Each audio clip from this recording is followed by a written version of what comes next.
برافو، شيء جميل الصراحه. شكرا. نحن بيشرفنا كثير انه نتعاون مع حضرتكم استاذ عبد الله. هاي الملف صار بين ايديك، بتمنى انك تطلع على كل التفاصيل وعلى دراسه الجدوى الاقتصاديه، وانا واثق انك رح بتشوف اشياء كثير جديده ومفيده ومثمره بهالمشروع ان شاء الله. ان شاء الله. وانا من ناحيتي اوعدك ان شاء الله راح اعرض المشروع هذا على اللجنه الاستشاريه، والوعد الثاني اني ادعم رايك وبقوه. شكرا لك. بالمناسبه دوموزيل مرام رح بتكون معنا بكل الاجتماعات الجايه، ورح بتتابع المسائل القانونيه. حلو. بس اسمح لي اعطيها مخالفه على الجمال الزايد. اعتقد هذا غير قانوني.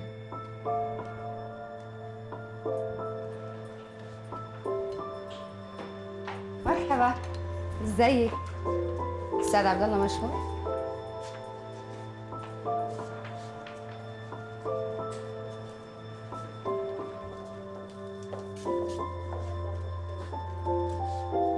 اهلا اهلا اهلا استاذ يارا. على خلفان، شو حالك؟ الحمد لله بخير، شو اخبارك؟ خير الله يسلمك. انا اشوف اليوم الشركه منوره ما شاء الله. نورك والله يا خلفان. زين يوم وصلتي خلينا نشوف عبد الله واكلم منك موجود. لا خله شكله عنده اجتماع، خله. زين شو تحبي تشربين؟ شاي غدا؟ واكلم المدام. ما تقصر والله، شكرا. شاي اخضر زين. اوكي. ثواني.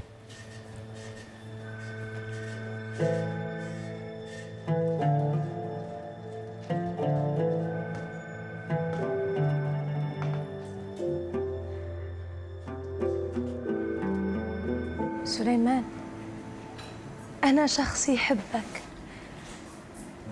أنا مش مجرد معجبة من المعجبات.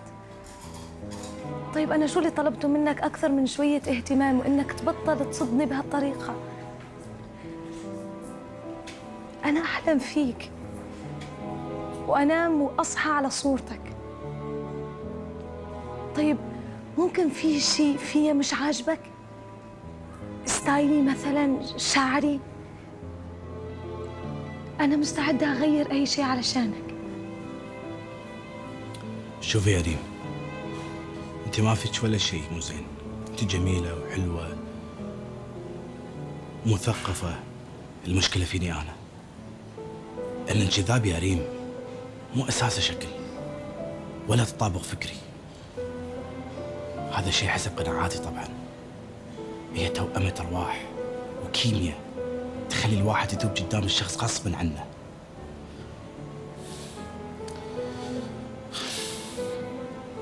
أنا آسف. لا عادي.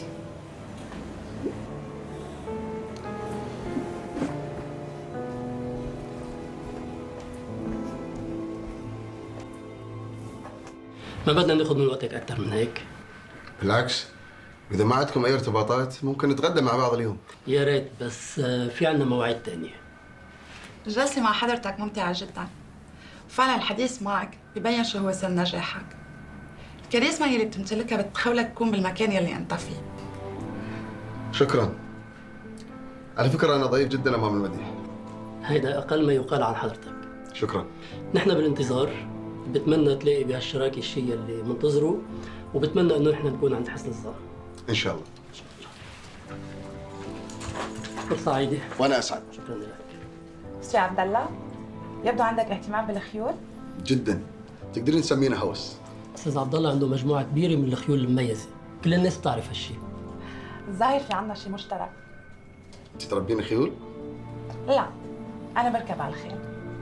عندي هوس بالخيول وبالفروسيه. جميل. اذا انتم لازم تزورون المزرعه. اكيد. يا ريت. والظاهر انه الخيول اللي عندك من النوع الاصيل، وهي المفضله عندي. خلاص. اقتراحي كالتالي، شو رايكم اجتماعنا الثاني يكون في المزرعه؟ وعل وعسى يمكن يكون في سبب للاحتفال، وبالمره الانسه مرام تشوف الخيول. انا من عندي ما في مانع. وانا اكيد ما في مانع. ان شاء الله راح نحتفل هناك. بانتظارك. بانتظار اتصالك. ان شاء الله. شكرا كثير لوقتك وبالاذن. تشرفت فيكم. شكرا. مع السلامه.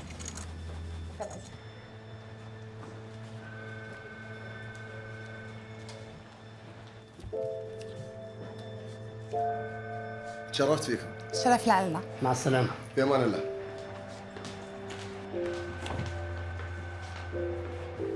حبيبتي يارا هني؟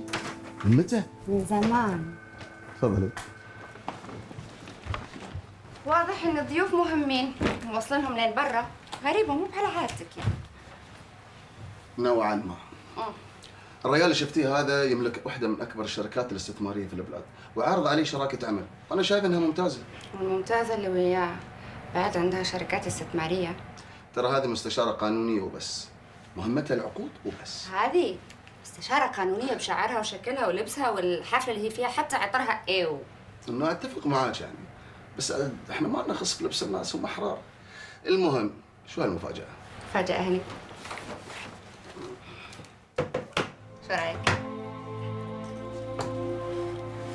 وعيناوي بعد. واو، شو هالفخامة؟ اميزنج. اوعدك كل ما العب هالرقعة اربح. انت دوم ربحة، متى خسرت؟ هذا بس لانك انت في حياتي. ما بكاش. المهم، شو رايك؟ بما انك انت نورتيني، اخذك ونروح ناكل مع بعض. وين؟ في المكان اللي تحبيه. ايه المكان اللي احبه اخر شيء تختار هني جنب المكتب عشان ترد بسرعة. لا تكثرين كلام. اخلص شغلي واخذك ونروح. ثلاث ريال. ما بتاخر.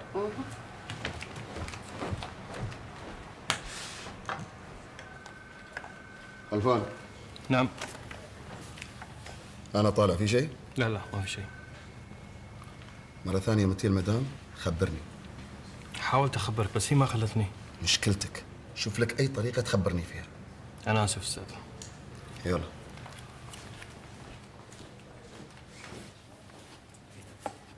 شوفي انت بنت حلوه، مقومات الجمال كلها فيك اللي تخليك نجمة السوشيال ميديا. بس نجومية مو بس جمال، نجومية ذكاء بعد. زين، وانا شنو لازم اسوي؟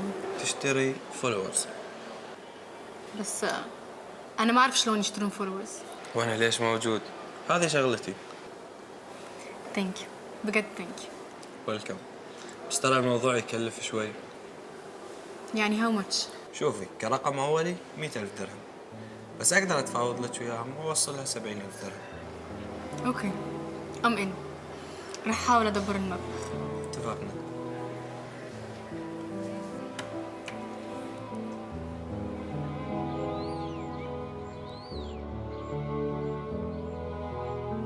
شوف يا ولادي، كان تبغى تسير الله يحفظك.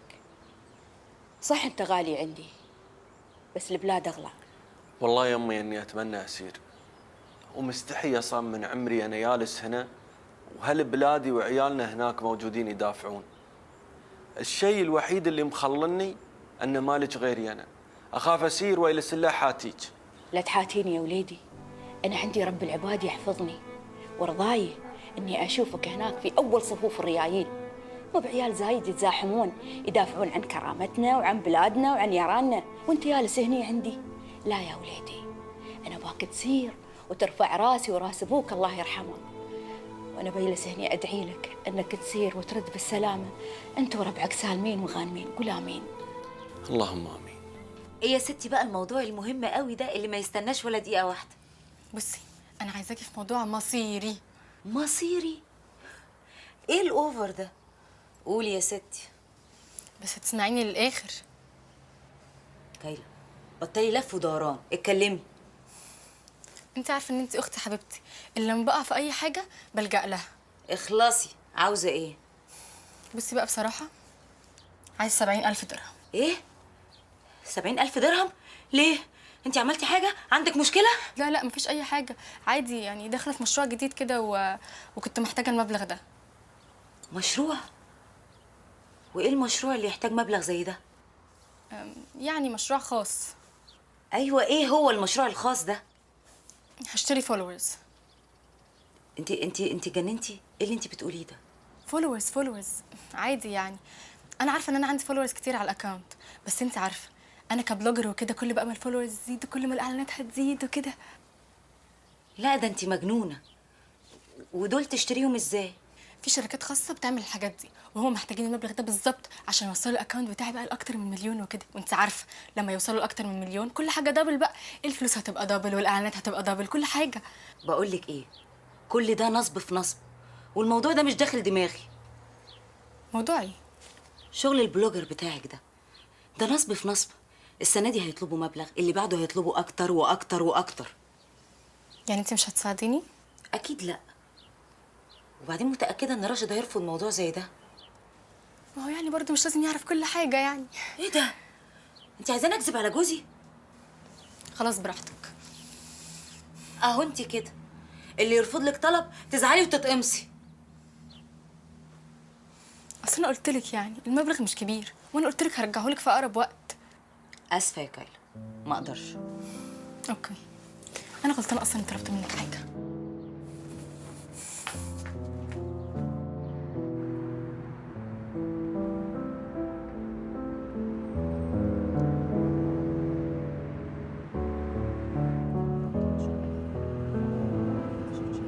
مساء الخير. مساء النور. مساء النور. اهلا وسهلا فيكم. كيف العشاء ان شاء الله عجبكم؟ تمام. الاكل طيب كالعاده. صحتين والف عافيه ان شاء الله. استمتعوا في العشاء، تفضلوا. شكرا. سهلا. شكرا. ثانك يو. أنا وايد أحب هالمكان، مع إنه وايد بسيط وصرنا أماكن وايد أحلى عنا. وانا احب فعلا البساطه. أنا ما أحب البساطة، أنا أحب عشان ذكريات الوايد غالية علي. دام انه غالي عليك اشتري. طلع شو بالك؟ كل ما شفت شيء تبغى تشتريه؟ مو كل شيء انشرى. يعني وين الغلط في الموضوع؟ خلفان، اكيد في شيء ضروري. لازم ترد. ليش ما ارد؟ أول يوم كنا نقعد مع بعض ما كنت ترد على حد. أتذكر يوم طيرت عليك صفقة تليكومنيكيشنز بالملايين وما كنت زعلان ولا همك الموضوع. شو اللي تغير؟ الوضع اختلف، خليني ارد. هلا خلفان. اوكي طيب، جهز لي وياهم اجتماع في اقرب وقت ممكن، الوقت اللي يناسبني انا وبيناسبهم هم. واسمعني، اي شيء ثاني اجله او الغيه. ما ابغيك تتصل بي لما انا اخبرك. امان الله. زين شي؟ السموح على الازعاج، بس ممكن طلب؟ تفضل. حرمتي وايد معجبه في الاستاذ ودها تصور وياها اذا ممكن. تقدر تسال؟ حاضر تامرون.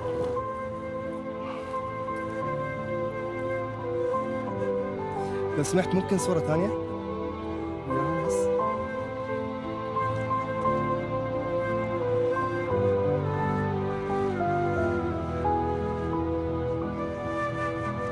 شكرا، اسمح لنا يا ساره. حياكم. شكرا. هلا. شكرا.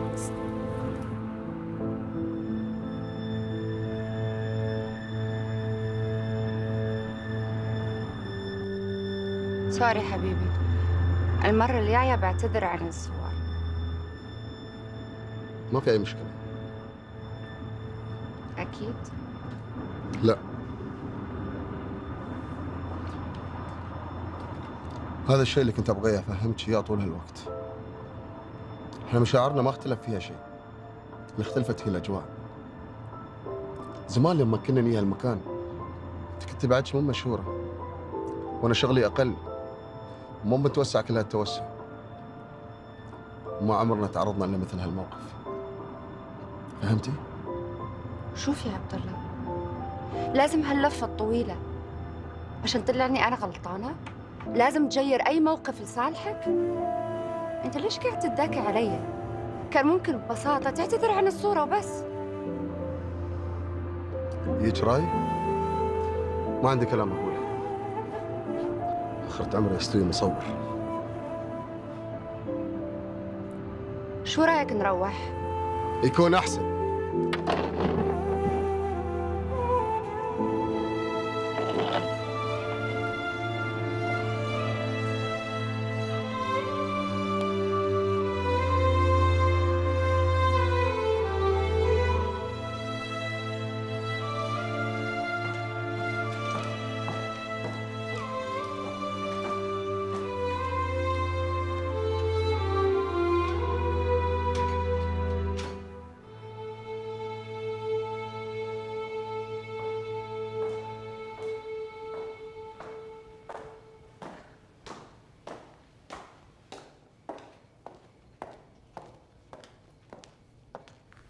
البنات ناموا؟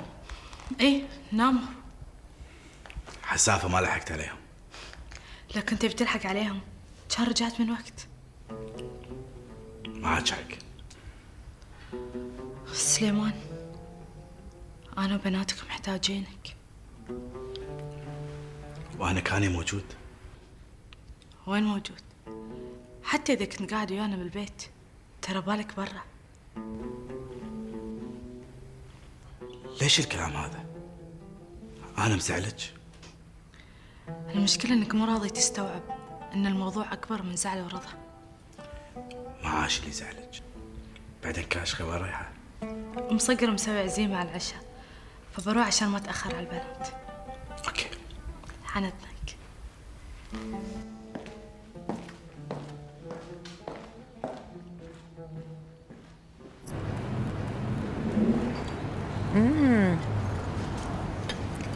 يا لطيف يا سلطان، شو كنت جوعانة.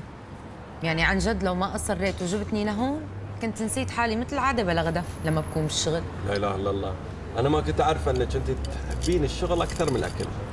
بس بحب الشغل، أصلا ما بعرف أعمل شيء بلا حب وبلا شغف. عيل خلاص، انا بقوم بغير اسمي من سلطان الى شغل. ما خلصت.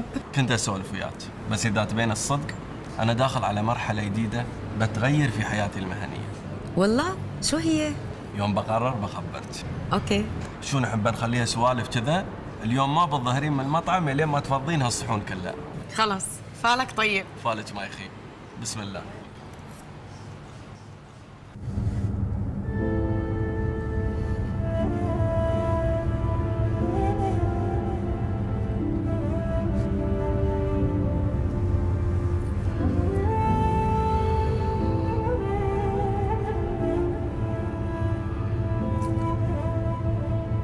أنا آسف إني عليت صوتي.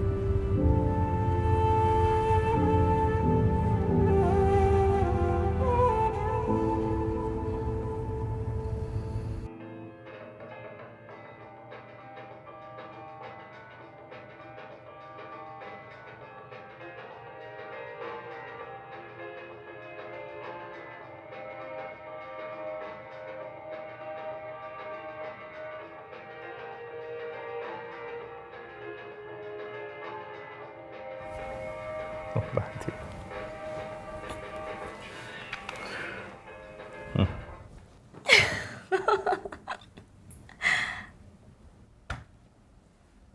بتشوفني حلوة؟ طول عمري أشوفك حلوة. زي أول مرة شفتني فيها؟ شوفي في عيوني وتعرفين. نظرتي تغيرت؟ هي نفس النظرة، بس المفروض يعني إنك تكوني تعودت علي. أنا كل يوم الصبح أشوفك كأني أشوفك لأول مرة. كل يوم في حالة جديدة، مرة فرح، مرة حزن، مرة ضحك، مرة كآبة. على مهلك شوي. وفي كل حالة أشوفك فيها كأني أتعرف على شخص جديد فيك. أنا مش قد الكلام الحلو ده، وأنت أحلى حاجة فيك الكلام.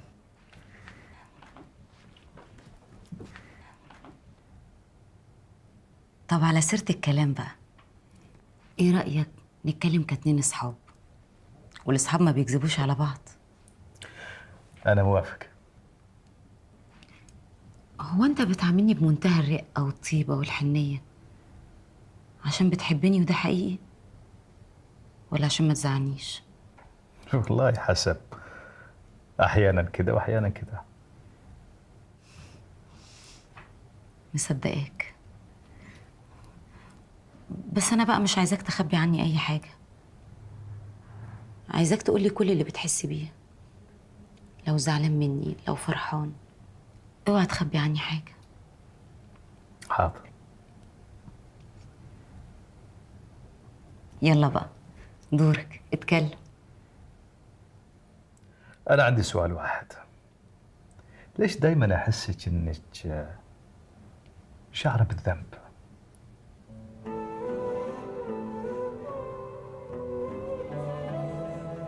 أنا بحبك، ودي الحاجة الوحيدة اللي أنا متأكدة منها. صحيح عارفة إن أنا ممكن ما أكونش أم، بحاول ألاقي المبررات عشان أتكيف مع الوضع ده، لكن أنت واحد بحنيتك وطيبتك ورقتك أكيد هتبقى أب عظيم. ذنبك إيه؟ عرفت ليه بحس بالذنب؟ أنا عمري اشتكيت؟ بس أنت لسه قايل ساعات كده وساعات كده. أنا مش عايزاك تخبي عني حاجة. طيب الحين ممكن ما أكون صديقك؟ أنا حبيبك، وهذه هي الحقيقة الوحيدة اللي أنا متأكد منها، والباقي أنا راضي فيه.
ما عم يرد علي.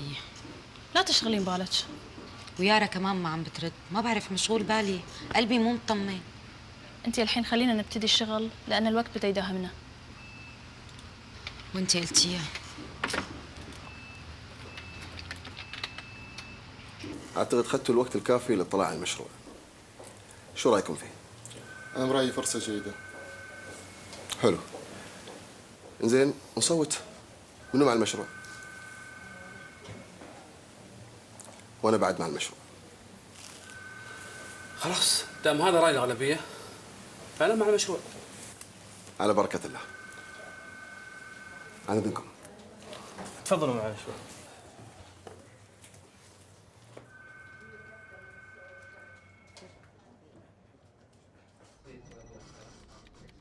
شو فيك متضايقة؟ ما أعرف، من يوم جايتني حالة غريبة وصلت على الشغل ما عندي نفس الحماس، شي عندي فتور، ما أعرف شو فيني. شو اللي تحسين فيه بالضبط؟ ضغوطات عمل ولا أعداء النجاح مثلا؟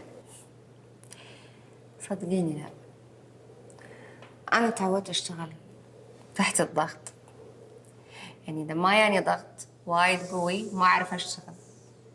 أما أعداء النجاح فخلاص تعودت عليهم، يعني النجاح بالنسبة لي يعني شريت الباكج، نجاح غير أعداء ما حد يأثرون فيني. صار لي دعامات. الموضوع شخصي شوي. يا ريت تبيني أساعدك، ممكن تفتحين قلبك وتقولي لي، يمكن أنت بعد ترتاحين.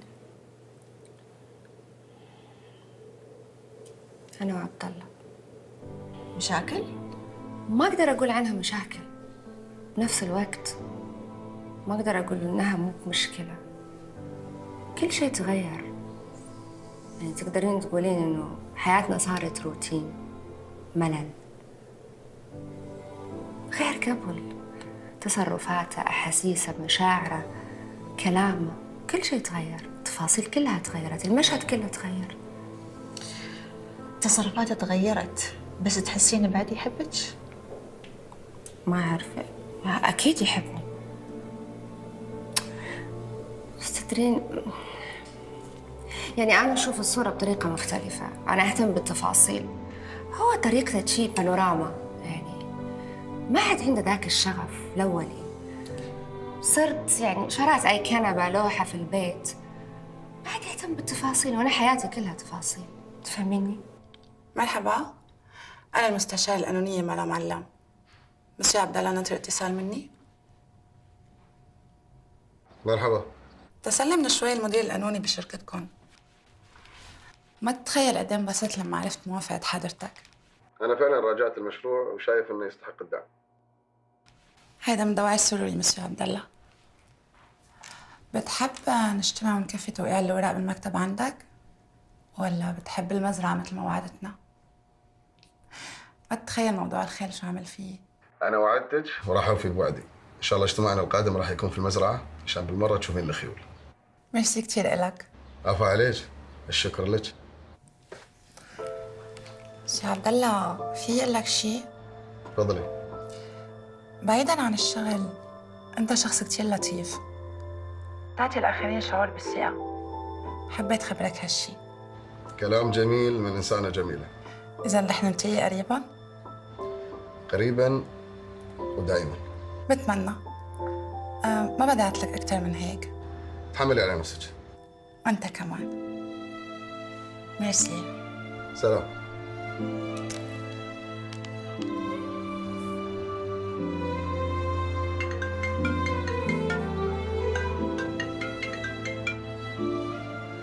مرحبا راشد.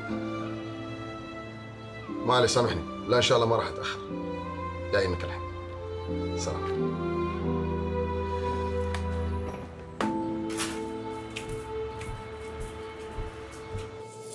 المشكلة إني مو مرتاحة، المشكلة إني عايشة ومو بعايشة، المشكلة مو بهذا عبد الله اللي خذيته وحبيته وحبني، المشكلة إنه التفاصيل تهمني وما أقدر أعيش من غيرها، ما بصير الحرمة الحنانة النكدية، بس صدقيني ما أقدر، أنا ما أقدر أعيش كذي.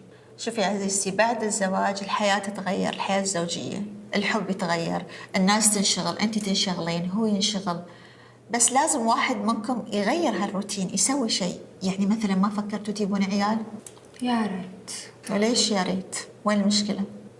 عبد الله ما يبغى. انت شو تبين؟ اكيد ابو اليوم قبل باكر، انا بموت ويبياهل، هو ما يبغى. واعذاره وحججه غريبه، نحن بعدنا صغار، وين صغار؟ انا مشغول، بسافر، مو متفيج. دكتورة هذا الشيء مخوفني، انه ما يباني اي بياهل منه، ما يحسسني بالامان، في شيء غلط. طبيعي انك ما تحسين بالامان، لكن الاهم انك تجلسين وياه وتتحاورين وتعرفين الاسباب الحقيقيه ليش هو رافض، وتبينين انك انت مستعده انك تكونين ام. هذا من حقك ولازم هو يعرف هالشيء. وشوفي دام انه في حب تقدرين تحلين المشكله اللي بينك وبينه، انا متاكده. بحاول ان شاء الله. مشكورة.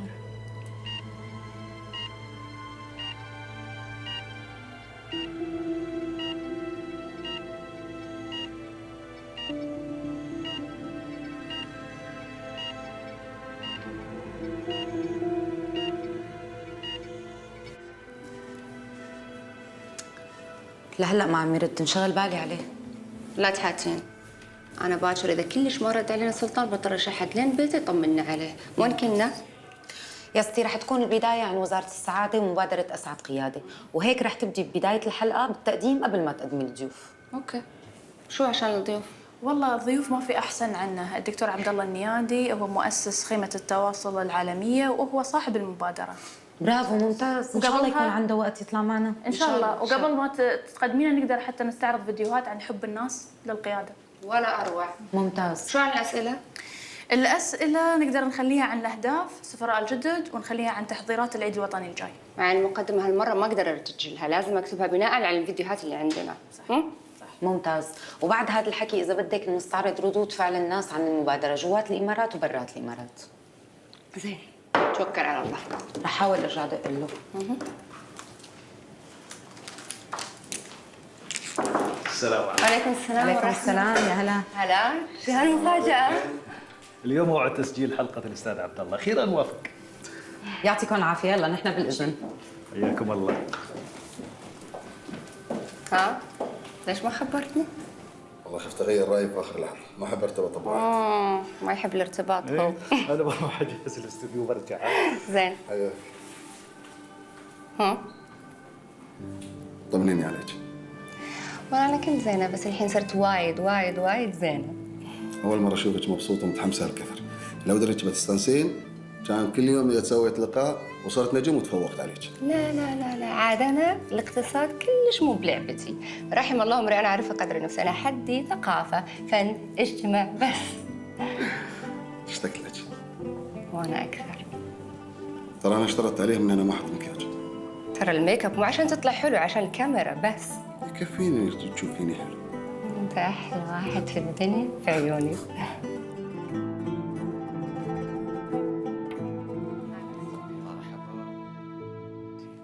كيف الحال؟ مساك بخير. الله يستر. حياك استاذ. أهلاً. كيف الحال؟ تشرفنا. غني عن التعريف. يا هلا فيك. استاذ كيف الحال؟ الله يسلمك. شو الاخبار؟ لا لا تحاتين استاذ، لا تحاتين. بس مسوي مفاجآت ولا سنه ولا شيء ورطنا على لا بد لا مسوي مفاجآت ولا سنه ولا شيء ورطنا على لا بد لا بد ما نخلو من المفاجآت. الله الله يسلمك. تفضل تفضل تفضل. الله يسلمك.